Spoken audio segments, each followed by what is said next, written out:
Bonjour à tous et bienvenue dans ce nouveau numéro du 7-8 Culture, le magazine pour vous informer des actualités culturelles du département.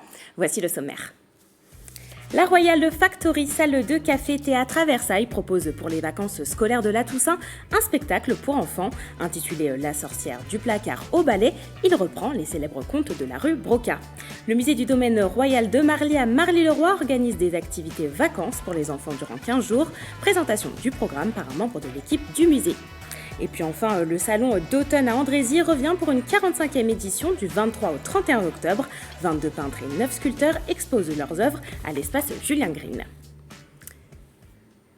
La sorcière du placard au balai est représentée durant une semaine à la Royal Factory à Versailles. Ce spectacle pour enfants mis en scène par la compagnie Tête en l'air est inspiré des contes de la rue Broca de Pierre Gripari. Nous avons assisté à une représentation, regardez.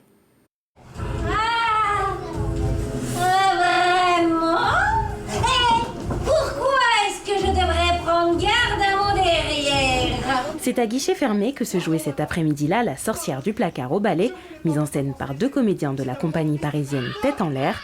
Le spectacle est inspiré des contes de la rue Broca de Pierre Gripari. Sorcière, sorcière, prends garde à ton derrière.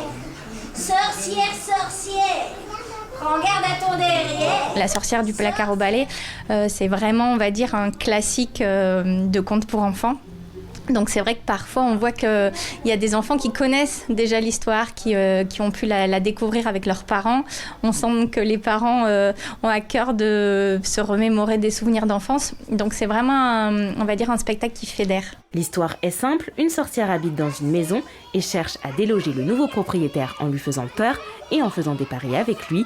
Les comédiens jouent ce spectacle depuis 5 ans. On a fait une mise en scène, par exemple, qui reprend des objets qu'on peut trouver dans les chambres d'enfants. On a fait aussi appel à des masques pour mêler un peu l'art du théâtre, l'art, par exemple, de la commedia dell'arte. Pendant 50 minutes, les spectateurs, souvent âgés entre 3 et 10 ans, ont participé au spectacle. À droite, il est parti. À gauche. À droite ou à gauche? Oui, on a aimé. Qu'est-ce que vous avez aimé ? Moi, j'ai adoré quand le monsieur il faisait semblant de tomber. Moi, j'ai bien aimé quand la sorcière elle arrivait parce que ça faisait un peu peur. Oui, j'ai bien tout aimé, mais le moment que j'aimais le plus, c'était avec la première fois que la petite souris j'ai vue. Elle était trop mignonne. La sorcière du placard au balai sera jouée mercredi 27, jeudi 28 et vendredi 29 octobre à 14h30 et dimanche 31 octobre à 15h. D'autres spectacles sont aussi à découvrir en novembre à la Royal Factory avec le one-man show de Philippe Roche et Dieu créa la voix. Du 4 au 6 novembre, tous les soirs à 20h30, découvrez ce spectacle d'humour musical où le comédien délivre les secrets de la voix. Un autre spectacle musical pour enfants sera également sur la scène de la Royal Factory. Les Gloops, mise en scène par Jean-Philippe Azéma, sera présenté dimanche 7 novembre à 15h. Et enfin, Harry Habitant sera en rodage mercredi 17 et jeudi 18 novembre. Il évoquera avec humour sa vie quotidienne, ses souvenirs d'enfance et sa vision du couple.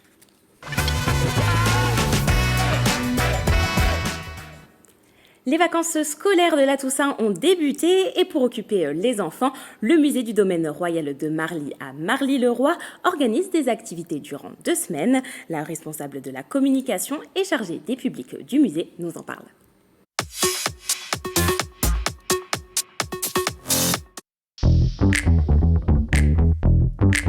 Pour ces prochaines vacances, le musée va proposer des activités pour les 5 ans jusqu'aux plus de 8 ans, même 10, 12 ans. Il y a différentes activités qui sont toujours en lien avec nos collections.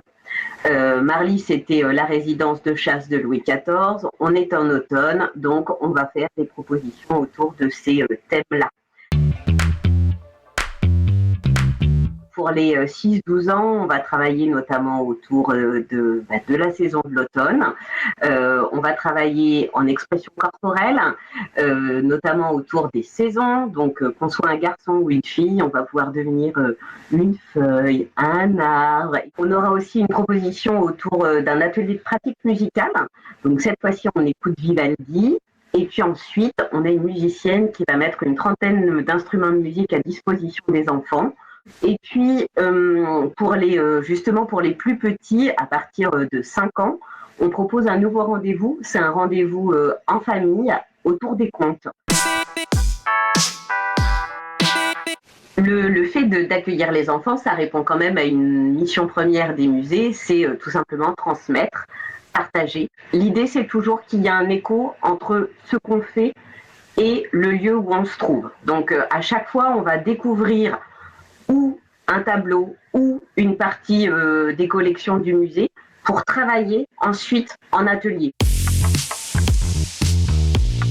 C'est tout simple, il y a un petit bulletin à remplir qui est disponible sur notre site internet. Mais si c'est à la dernière minute, on prend son téléphone, on nous appelle, on accepte aussi, si les ateliers ne sont pas complets, des inscriptions de dernière minute. Et il n'y a pas que le musée du domaine royal de Marly qui propose des activités. D'autres musées yvelinois ont mis en place des ateliers et des animations, de quoi faire découvrir les collections à travers des activités ludiques.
Les photos dialoguent avec la Villa Savoie. Avec l'exposition Ready Mats, photographier l'éphémère, Philippe Biancotto met en scène des objets de la vie quotidienne dans les différentes pièces d'habitation de la villa. Une première pour l'artiste. Ses œuvres sont sculptées dans la glace puis photographiées. 13 œuvres sont proposées tout au long de la visite. L'exposition est à découvrir jusqu'au 12 décembre prochain à la Villa Savoie, appartenant au Centre des Monuments Nationaux situé à Poissy. C'est vraiment un dialogue entre le lieu et la photo. En fait, la photo est vraiment le témoignage d'un instant de glace. Enfin, c'est pas de la photo très étudiée, contrairement à ce que je fais en mode où on éclaire. Enfin, c'est très pensé, c'est très calculé, c'est fait au cordeau. Alors que là, je voulais quelque chose de vraiment sans fioriture, qui rentre directement d'une façon frontale dans le sujet. L'auteur Philippe Biancotto nous incite à réfléchir à un sujet très, très grave qui est celui de l'éphémère, du passage du temps, mais il le fait avec des clins d'œil, en démontant des sièges, en faisant fondre des objets. C'est à la fois très ludique et très profond. Cela fait 45 ans que l'Amicale des Beaux-Arts d'Andrézy organise son salon d'automne. Cette année, 22 peintres et 9 sculpteurs professionnels et amateurs ont été invités à exposer leurs œuvres à l'espace Julien Green du 23 au 31 octobre. Regardez.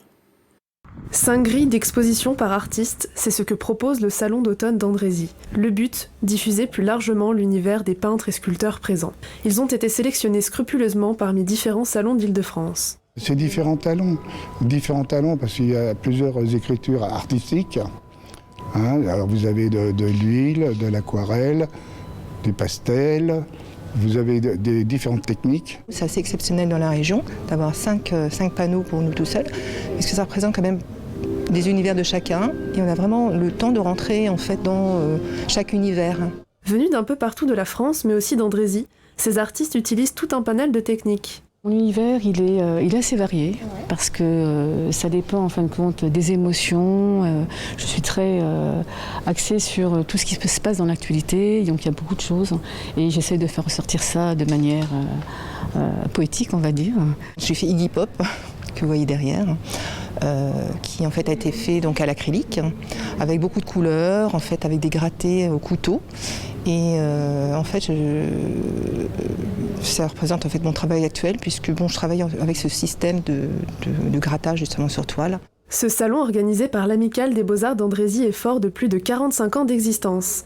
Il a comme objectif principal de promouvoir l'art et de donner une visibilité aux artistes présents. L'art, c'est comme le théâtre, c'est comme le cinéma, la peinture, la sculpture est un art que beaucoup de gens apprécient. Et puis on est revenu à une période pendant ces 2 ans qui ont été très difficiles et ça redonne du plaisir. Le contact avec les passants nous permet vraiment d'avoir un regard sur notre travail. C'est aussi la raison pour laquelle on expose, les artistes exposent.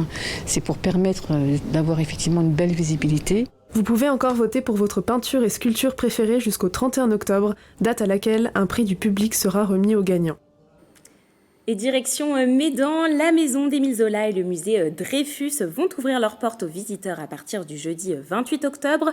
L'occasion de découvrir le lien entre l'écrivain et son combat dans le cadre de l'affaire Dreyfus. Le musée revient sur plusieurs thématiques de cette affaire d'État durant la Troisième République avec le célèbre texte « J'accuse » d'Émile Zola. Puis la visite se poursuit dans la demeure de l'auteur de La Bête humaine, de Germinal ou de l'Assommoir. On écoute à ce propos Martine Leblond-Zola, arrière-petite-fille d'Émile Zola et vice-présidente de l'association Maison Zola Musée Dreyfus. Là, vous êtes dans un lieu, un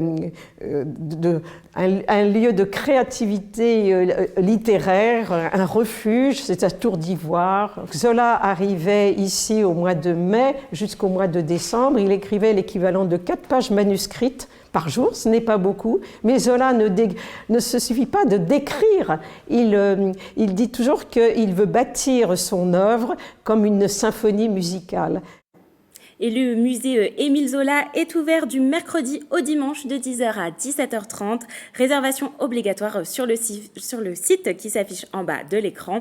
Et vous pourrez d'ores et déjà découvrir le musée dans un reportage sur notre site internet. Et nous visiterons la musée Zola dans un prochain 7-8 Culture. Et c'est la fin de cette émission. Merci de nous avoir suivis.